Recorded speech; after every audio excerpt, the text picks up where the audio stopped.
महाराष्ट्रामध्ये 1931 साली ब्रिटिश सरकारनं ज्यावेळी जातीय जनगणना केली त्यावेळी मराठा समाजाची लोकसंख्या 40% होती आणि एवढा मोठ्या संख्येने असणारा हा मराठा समाज हा खऱ्या अर्थानं शेती व्यवसाय करणारा, रोजगार उद्यम करणारा समाज, खेड्यापाड्यामध्ये राहणारा हा समाज आणि या समाजाला आजची जर परिस्थिती बघितली तर शेतीचं तुकडं झालं आणि एका बाजूला हा समाज शेतमालाला भाव न मिळाल्यामुळे कर्जबाजारी झाला, आत्महत्या करायला लागला। ही वस्तुस्थिती आज महाराष्ट्रामध्ये आहे आणि म्हणून शिकलेली शेतकऱ्याची पोरं असतील किंवा गावगाड्यामध्ये राहणारा मराठा समाजाची लेकरं बाळा असतील, यांना आज आरक्षणाची गरज का भासू लागली?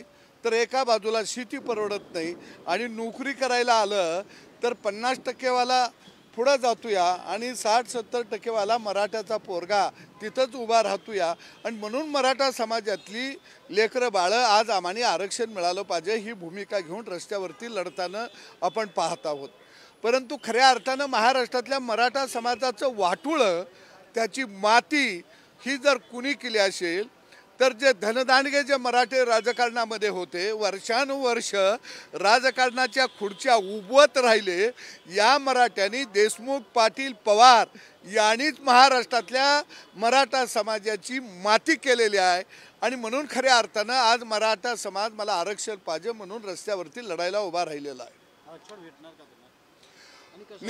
मला निश्चितपणाने खात्री आहे की मराठा समाज हा शेती करणारा आणि पूर्वीच्या काळामध्ये जर तुम्ही बघितलं महात्मा ज्योतिबा फुले सुद्धा छत्रपती शिवाजी राजांना कुळवाडी कर असे म्हणायचे। म्हणजे त्या काळामध्ये अनेक अशी म्हण होती की लेक कुणाच्या घरी दिली तर कुणब्याच्या घरी दिली। मग कुणबी कोण होता? जो शेती करत होता तो कुणबी होता।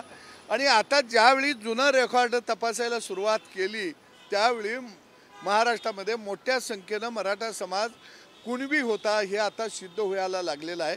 पण एक गोष्ट मी निश्चितपणाने तुम्हाला सांगतो, महाराष्ट्रातल्या मराठा समाजाला आरक्षण प्रस्थापित मराठे, पारंपरिक जे मराठे राजकारणामध्ये जे खुर्च्या उभवत होते ते मराठा समाजाला आरक्षण देऊ शकत नाहीत आणि त्याचं उदाहरण दिलेलं आरक्षण त्यांनी महाविकास आघाडी सरकारच्या काळामध्ये घालवलं।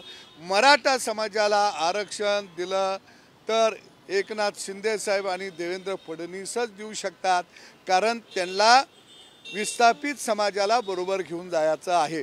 परंतु फडणवीसांनी दिलेलं आरक्षण त्यांनी टिकवून दाखवलं आणि त्यांनी दिलेलं आरक्षण हिनी घालवलं असं म्हटलं तर काही जणांच्या ढोंगणाला जाळ लागतोया। अरे होय, देवेंद्र फडणवीसनंच आरक्षण या महाराष्ट्रातल्या मराठ्यांना दिलेलं होतं, पण जे सत्तेच्या खुर्च्या उभवत होते जे मराठे त्यांनी मात्र मराठा समाजाला न्याय दिला नाही। सर, शेवटचा प्रश्न आहे की छगन भुजबळांनी काल सांगितलं होतं की ओबीसीला जर कुठल्याही सरकारने हात लावला तर हे सरकार नक्कीच पाळणार आहे। अजिबात नाही, ओबीसीला हात न लागता मराठा समाजाला महाराष्ट्रामध्ये आरक्षण मिळणार आहे। त्यामुळे भुजबळ साहेबांनी अजिबात चिंता करू नये। आपण सगळे एका मातीतली लेकरं आहोत, हातात हात घालून गुन्ह्या गोविंदांना आपण जाऊया।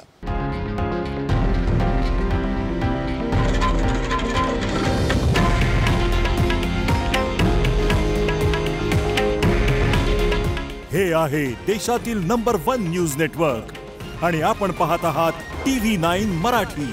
काळजी तुमची, हित महाराष्ट्राचं।